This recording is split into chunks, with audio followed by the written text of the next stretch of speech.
Howard Schultz is managing to upset people right across the political spectrum by slamming the tax policies of both Democrats and Republicans. The former CEO of Starbucks is considering an independent bid for the White House. Schultz tells CNN Donald Trump's corporate tax cuts were a bad idea, but he also dismissed progressive plans to get millionaires and billionaires like himself to pay more in terms of taxes. Poppy Harlow asked how then would he tackle rising inequality? Income inequality. Yes. Story of your life, right? Yes. There are, you've already condemned the Trump tax cut, right? Yes. The corporate tax cut. Yeah, I was wrong. There are a few different proposals out there now from progressive liberal Democrats on how to tackle this. So let's take two of them, okay? First, Alexandria Ocasio-Cortez, the congresswoman from Queens, supports a 70% marginal tax rate on the rich. Your eyebrows go up when I say that. That is on their, $10 millionth dollar and above. As you know, we saw a 90% marginal tax rate under a Republican, President Eisenhower. Yeah. What do you think of that? Well, let's go back to the idea that if I ran for president as an independent, I'm going to steal Democratic votes away from President Trump. Let's go a different way. If the Democrats are proposing anything close to a 70% level of income tax, how many core Democrats are going to be supportive of a move towards socialism? Not very many. President Trump will get reelected.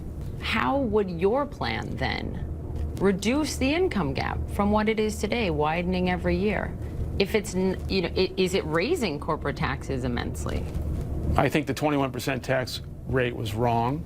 I would not be supportive of that if I was president. Or would you raise corporate taxes? I would not be supportive of 21%. That should give you some idea as to what I would do. Elizabeth Warren's proposal is a wealth tax. Oh, God. It's an additional 2% tax on Americans whose net worth, this isn't just an income tax, yeah, I know, actually, it's an asset tax. Yeah. What do you think of that? Is over $50 million. Yeah. Good idea? Well, first of all, it's an idea that has no merit.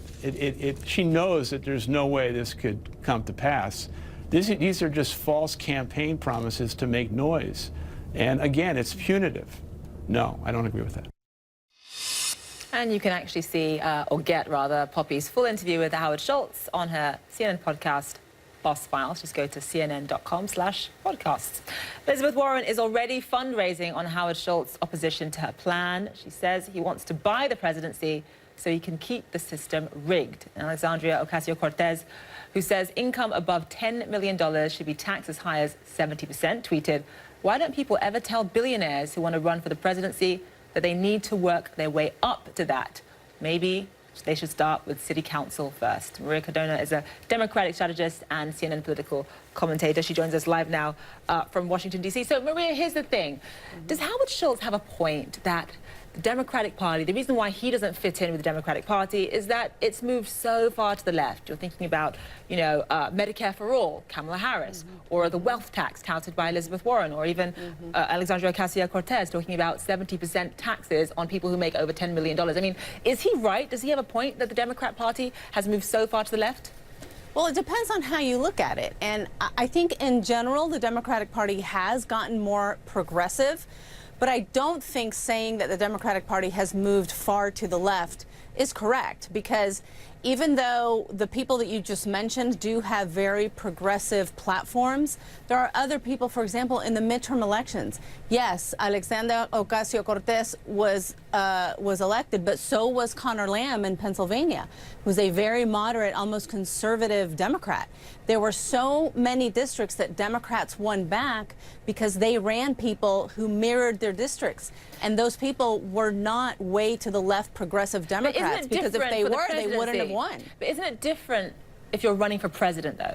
President. Sure, absolutely. But what that then also means is that you're going to have to talk to all of the country. You're going to have to talk to all of the Democratic Party, conservatives, moderates, as well as progressives. So even though right now the Kamala Harris's platform, when she said Medicare for all, is getting all of the attention, Look at the possibility of Joe Biden running. He's a more centrist, more moderate Democrat who can speak to the white working class voters who were the ones that defected to Trump. Look at Sheldon Whitehouse. Look at other people who are looking to jump in. And I think what you're going to have in the Democratic Party, which I love and I think is great, not just for the party, but for the country, you're going to have the whole spectrum of the Democratic Party talking about real solutions to the problems that we have before us. And, you know, I'm sorry, but if Howard Schultz is going to be true to his own words when he said that he will never do anything to re-elect Trump, I think at the end of the day, he is not going to run, because right now all of the data shows, and unless he can show us what data he's looking at that is not the data that every other operative is looking at, that he will not steal votes from the Democrat. Right now, he is stealing votes from the Democrat, maybe some from the Republican or potential Trump voters. But if he runs as an independent, he will not win. And most likely, he will ensure the re-election of Donald Trump. Is the backlash strong enough, do you think, to get him to change his mind? Well, we'll see. I think that right now he was not prepared for the kind of backlash that he's gotten. He seems so surprised. Yes, he seems very surprised, which again kind of tells me that it tells you a lot. He's not really in touch with where the Democratic Party is. And maybe that's why he wants to run as an independent. But the thing that I really look at is that in the midterm election that just passed, and you're right, presidential is different, but in the overall, the midterm election that just passed, Democrats on the whole got 9 million more votes than Republicans. Much of those votes were votes against Donald Trump. The people in this country are sick of what this president has done, the way that this president has not just treated the Oval Office, but the way that he has denigrated the presidency and this country. The standing of the United States of America in the world is an embarrassment.